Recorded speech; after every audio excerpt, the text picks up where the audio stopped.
Content warning, this game is about being a mortician and dealing with themes of death and preparing the dead. Well, I finally beat a game before I reviewed it, and I'm glad that I have the catharsis of finally experiencing all of the game before writing a review. Welcome back to another review here on Mummified Games. My name's Tony, and today we're going to be taking a look at the game A Mortician's Tale by Laundry Bear Games. In this game, you play as a mortician named Charlotte, who just started working at a funeral home. Most of the story is delivered in the form of emails that you can read before working on the next assignment. There's a plot where your friend has moved to London to go work at a museum and inspect old bodies. They're a total gal pal, and it's good to know that your character is keeping in contact with someone who's moved away recently. Something that I wish I could do better at, keeping in contact with my long-distance friends. Then there are your coworkers. The hearse driver is always cracking jokes. The old lady director that owns the business, she forwards nice emails from the customers to you about a good job you do. Also lets you know about your next assignment. And then there are emails you get from a monthly email newsletter talking about things in the death industry. Very interesting stuff. I personally didn't know about the practice in Judaism where someone, the Shumer or Shumet, always has to be with the body and make sure that the dead are never alone until they're laid to rest.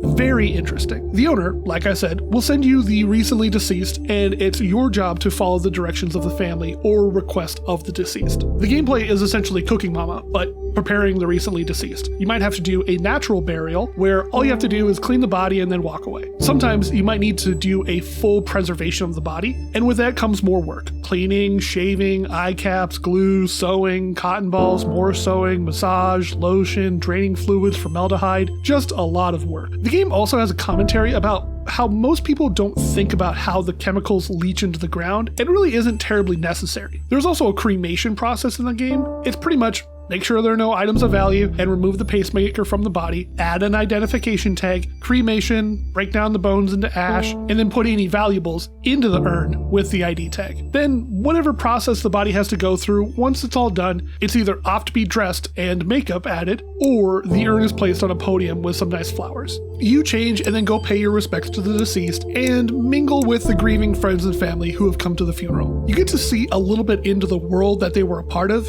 pay your respects, and then it's back in the office for your next job a couple of days later. The newsletter lets you know a ton about other burial processes, more green options like green pods or mushroom suits, a lot of things that can help the earth. And that's the whole shtick of this game. It tries to be educational about the death industry, tries to let you know about the things that exist out there and the options that you or a loved one might be able to do in the unfortunate event that someone close to you has died. The game labels itself as being death positive, something that, like I said, people don't talk about much or consider, either being viewed as weird or not a topic of polite discussion. This game is good. I enjoyed its story, even if all the story comes through reading emails and listening to people grieve.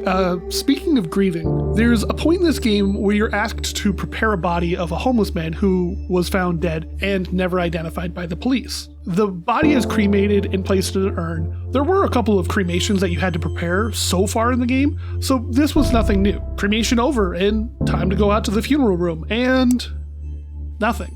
No one's there. Oh, that's right, it was a homeless man who there was nobody to identify. This stuck out to me and was a bit of a shock. Normally, when I go through the funeral parts of this game, I like to read the dialogue lines that the grieving say, but there was no one here. This part was really sad. I couldn't just pay my respects and leave. I honestly wanted to stay a little bit longer. I know that there was no way of telling the game to hang out.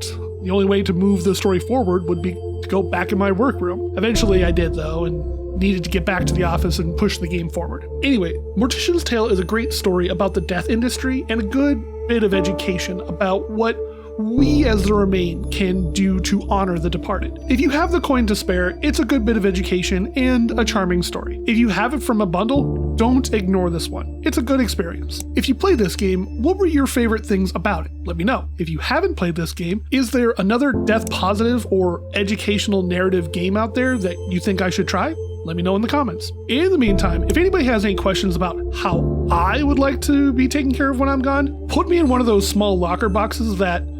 Alright, wait, hold on. Let me do some quick Google. I don't want to offend anybody. Okay, I would like to be cremated and my urn placed in a columbarium? The means of creation don't matter to me. If there's a nice eco-friendly version that's hip at the time, that's fine. You are welcome to decorate my niche as much as you want. Stickers, action figures, whatever you want. And then when I die, I hope you all use the excuse of my death to get as much as you can. Use my death to get out of work, school, free cab fare, an extra scoop of ice cream. I don't care. I don't even care if we weren't even that close either. Milk my death for all you can. A close friend, he was my brother, just died. I'm so distraught. Can I get a free side of bacon with my pancakes? While I'm still alive though, please honor me by doing the YouTube dance. Like, sub, bell, comment, share with somebody you know. I'd appreciate it. And as always friends, keep digging and we'll make it out sometime. See you in the next one.